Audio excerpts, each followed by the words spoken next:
The moon hung low in the night sky, casting an otherworldly glow on the centuries-old church that loomed before me. Its time-worn facade bore witness to countless tales, and an unspoken tension lingered in the air as I approached the entrance, guided by an inexplicable force. The doors groaned as I pushed them open, revealing an interior cloaked in shadow.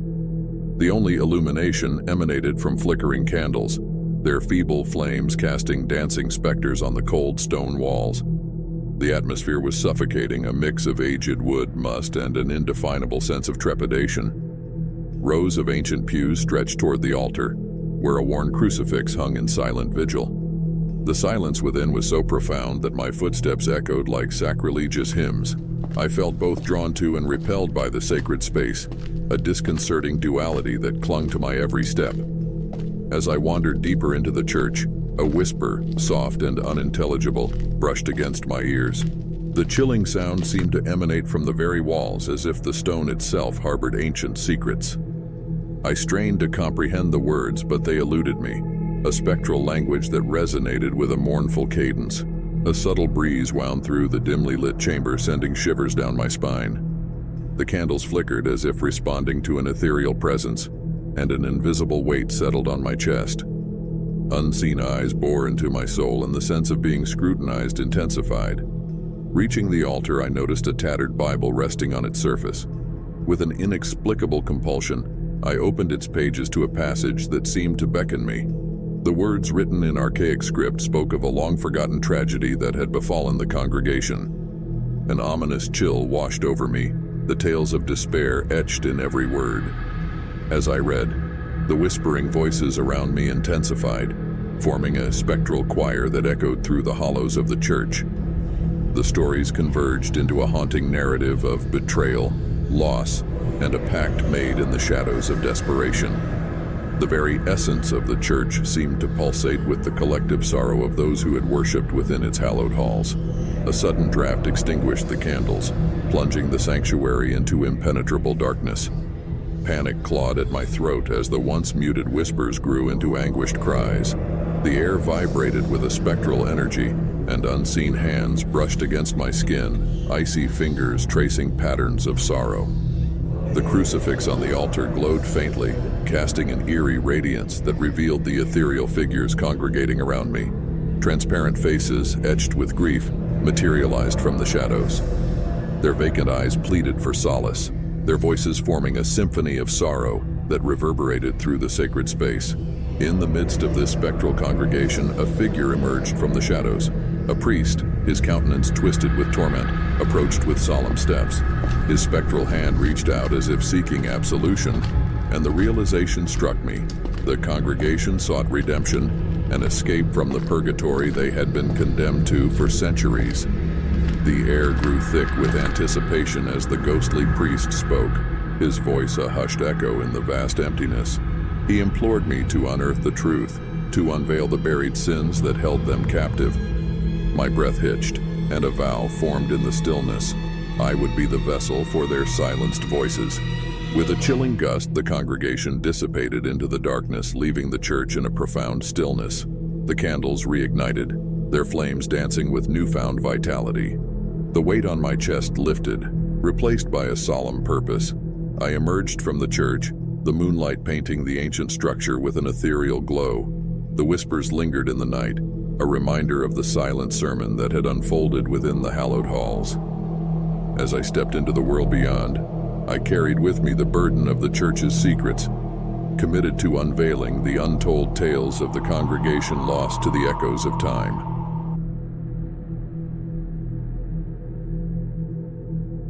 The church bell tolled midnight, its somber echoes reverberating through the hallowed halls of St. Agnes Parish.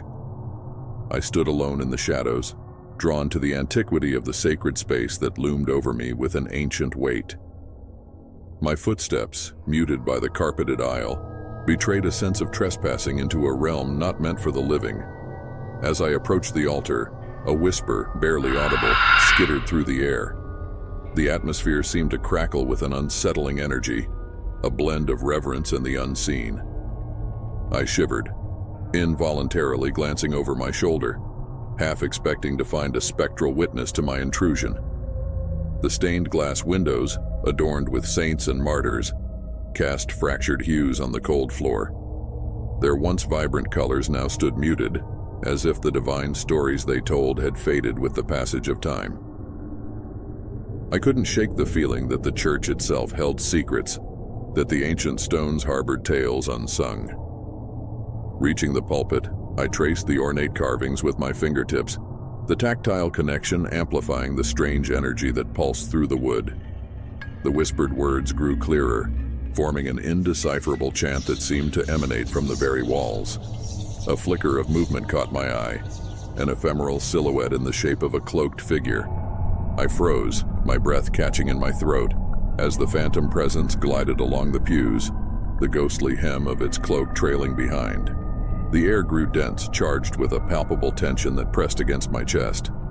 The cloaked figure paused before the confessional, and a cold gust rattled through the church as if the whispering spirits acknowledged its spectral presence. I hesitated, grappling with a morbid curiosity that urged me forward. Pushing open the confessional door, I found myself enveloped in a musty stillness. The scent of aged wood and faded sins hung in the air, my eyes fixated on the confessor's side, the place where a priest would typically sit. And there it was, a silhouette, like a lingering imprint, seated in penance. As I stepped closer, the confessional door creaked shut behind me, trapping me in a space between the living and the ethereal. The whispers intensified, forming coherent sentences that narrated tales of a clergy's transgressions, secrets buried beneath layers of sanctity. Suddenly, the confessional seemed to expand, elongating into an oppressive corridor that led to an abyss. The walls bore witness to apparitions of priests in vestments, their faces obscured by an impenetrable darkness. Their eyes, however, glowed with a spectral luminescence that pierced through the void. Each step echoed louder, resonating with the sins and confessions of the departed clergy. The air thickened with an accusatory tension, and the walls pulsated with the weight of untold stories. I stumbled forward, guided by an unseen force, the corridor narrowing as if conspiring to confine me within its spectral confines. A distant chorus of ethereal voices rose, a cacophony of prayers and confessions that transcended the boundaries of time. The ghosts of the clergy gathered around, their spectral eyes boring into my soul.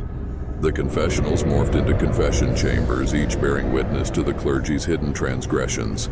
In the center of this haunting tableau stood a figure, a priest whose face bore the etchings of torment. His spectral gaze locked onto mine, and a voice laden with anguish echoed through the corridor. "Confess, child. Absolution awaits." The walls closed in, the spectral voices crescendoing to a deafening roar. My own voice joined the cacophony, blurting out confessions of sins I had never committed. The priest's ghostly eyes bore into me, and the corridor collapsed into an overwhelming darkness. I awoke on the cold floor of the confessional, the church bathed in the soft light of dawn. The whispers had vanished, and the air felt cleansed of the spectral tension. The confessional door creaked open, releasing me from its spectral clutches. As I stumbled out, the church seemed to exhale a sigh of relief, the ancient stones relinquishing the echoes of the confessions that had haunted them for centuries. The stained glass windows glowed with newfound vibrancy, as if the divine tales they told had been rejuvenated by the dawn. Leaving the church, I glanced back at the silent sanctuary. The cloaked figure lingered in the shadows, nodding as if acknowledging a shared communion with the other side. The church bell tolled, not in mourning, but in a resolute chime that seemed to carry the echoes of both sin and salvation.